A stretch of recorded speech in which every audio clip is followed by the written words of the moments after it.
안녕하세요, 주야TV입니다. 고무고무 열매의 비밀에 대한 분석 영상입니다. 이 영상은 현재 해외에서 돌아다니는 고무고무 분석 여러가지를 여러분들께 소개시켜드리는 영상입니다. 마지막엔 제가 직접 생각한 가설도 이야기해볼 생각이니 참고해주세요. 영상 바로 시작합니다. 원피스 1017화에서 아주 재밌는 이야기가 나왔습니다. 호주가 12년 전 정부의 배로 호송 중이던 고무고무 열매를 탈취당했다는 거죠. 더 재밌는 건 이번 1018화에서 호주에게 고무고무 열매를 빼앗은 건 샹크스라고 밝혀졌다는 겁니다. 그러면 여기서 우리는 생각해 볼 게 있습니다. 바로 정부는 왜 고무고무 열매를 호송하고 있었으며 샹크스는 왜 고무고무 열매를 호주로부터 빼앗았을까요? 사실 이건 드러난 이야기가 없기 때문에 뭐라고 단정짓기에는 애매합니다. 다만 분명한 건 고무고무 열매가 엄청난 떡밥이 있는 열매이며 원피스 세계관에서 매우 중요한 역할을 할 거라는 거죠. 해외에서는 이 이야기를 보고 고무고무 열매에 대해 많은 가설이 나왔습니다. 해외에서 나온 가설 첫 번째는 고무고무 열매는 영생의 비밀이라는 겁니다.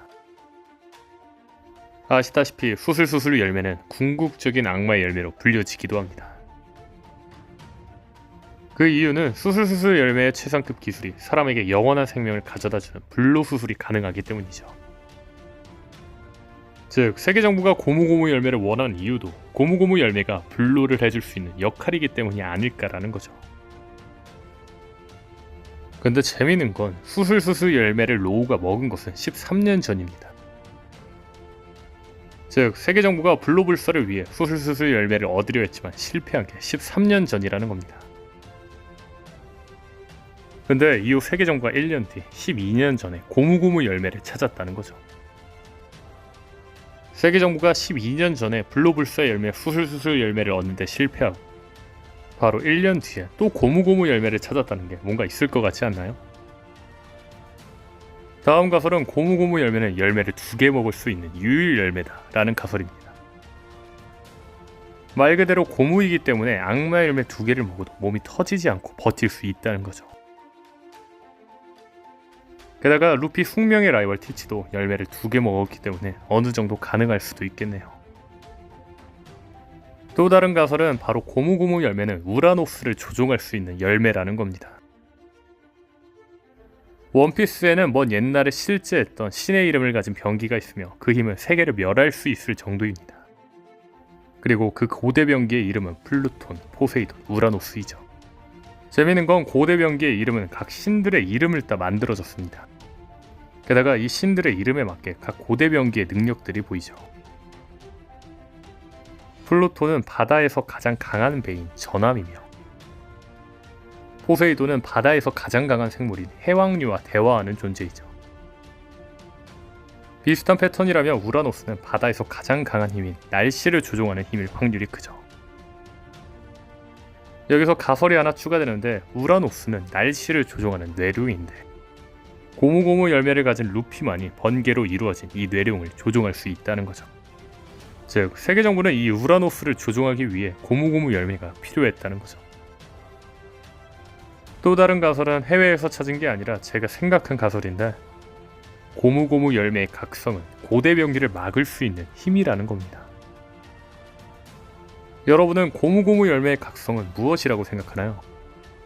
고무고무 열매의 각성을 추측하기 위해 먼저 다른 악마 열매의 각성에 대해 이야기해 보겠습니다. 악마 열매 각성에 대해 가장 먼저 나온 건 동물계의 각성입니다. 크로코다일은 쓰러졌다가 다시 일어난 임펠다운의 옥졸수를 보며 말하죠. 부활은 당연해. 그 녀석들은 각성한 동물계 능력자다. 유별난 강인함과 회복력이 강점이지. 즉 동물계 능력자들의 각성은 유별난 강인함과 회복력이라는 겁니다. 다시 말해 동물계 능력자들의 각성은 각자의 특징이라기보다 공통적인 특징은 강인한 회복력과 강점이라는 겁니다. 자, 다음 나온 각성은 바로 도플라밍고의 각성입니다. 도플라밍고는 대지나 건물 등 온갖 것을 실로 만들어서 조종하였습니다. 즉 도플라밍고의 각성은 주위를 자신의 능력으로 바꿔버렸죠. 자, 다음 등장한 각성은 카타쿠리의 각성입니다. 능력을 각성한 카타쿠리는 주위를 떡으로 바꾸며 각성 능력을 보여주었죠. 자, 초인계 카타쿠리와 초인계 도플라밍고의 각성, 공통점이 뭐라고 생각하나요? 그렇죠, 바로 주위를 자신의 능력으로 바꿔버린다는 겁니다. 물론 같은 초인계인 수술수술 열매의 각성 능력은 불로불사입니다. 다만 도플라밍고나 카타쿠리 같은 초인계, 특수한 재질로 변하는 열매의 각성은 주위를 자신의 능력으로 바꿔버렸습니다. 즉, 특수한 체질로 변하는 열매의 각성은 주위를 자신의 능력으로 바꾼다는 거죠. 루피 역시 특수한 체질로 변하는 열매인 고무고무 능력자로 도플라밍고와 카타쿠리와 같은 능력입니다. 그렇다면 루피의 각성은 도플라밍고와 카타쿠리처럼 주위를 곰으로 만드는 거 아닐까요? 참고로 자연계 열매의 각성은 주위를 자신의 능력으로 바꿔 자연기후까지 바꿀 수 있다고 봅니다. 관련 영상은 이 영상을 참고해주세요. 다시 들어와 제 가설대로 고무고무 열매의 각성이 주위를 곰으로 만드는 능력이라면 세계정부가 왜 고무고무 각성이 필요했을까요? 저는 세계정부가 고대병기의 힘을 막기 위해서라고 생각합니다. 앞서 말한 것처럼 고대병기는 각 신들의 이름을 따왔으며 각 신들이 상징하는 능력에 걸맞는 능력을 가지고 있는 걸로 보입니다. 포세이돈은 바다의 괴물인 해왕류를 조종하는 능력, 플루토는 거대 전황, 우라노스는 날씨를 조종할 수 있는 무언가로 보이죠. 게다가 많은 분들이 예상하기로는 고대병기는 고대왕국의 사람들이 사용했다고 생각합니다. 즉, 천룡인과 반대되는 고대왕국의 사람들이 사용하던 거라는 거죠. 실제로 세계정부는 고대병기의 부활로 이어진다는 이유로 포네그리프 연구를 막고 있죠. 즉, 세계정부는 고대병기의 부활을 막고 있다는 겁니다. 아마 그 이유는 세계정부가 자신의 기득권을 계속해서 유지하기 위해서가 아닐까 싶습니다. 사실 고대병기의 용도가 어떤 건지는 정확히 나오지는 않았지만 현재로서는 개혁을 일으킬 도구로 보입니다. 다만 고대병기의 힘으로 개혁을 한다면 이 고대병기는 세계정부를 기득권에서 밑으로 끌어내릴 힘일 겁니다. 즉, 세계정부는 고대병기가 자신을 무너뜨릴 수 있다는 걸 안다는 거죠. 그렇기 때문에 포네그리프 연구를 반대하고 고대병기의 부활을 막고 있던 거죠. 다만 세계정부는 고대병기가 부활하더라도 이 부활을 막아낼 보험이 필요할 겁니다. 저는 그 보험이 고무고무 열매이며 고대병기를 고무고무 열매가 막을 수 있는 게 아닐까 생각이 듭니다. 앞서 말한 것처럼 고대병기들은 신들의 이름을 본땄고 신들과 비슷한 능력을 가진 걸로 추정됩니다.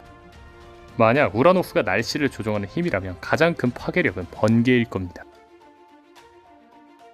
하지만 세계정부가 고무고무의 각성이 있다면 이 능력으로 번개를 막아내는 거죠. 또한 플루톤의 능력은 전함입니다. 가장 큰 능력은 대포이죠.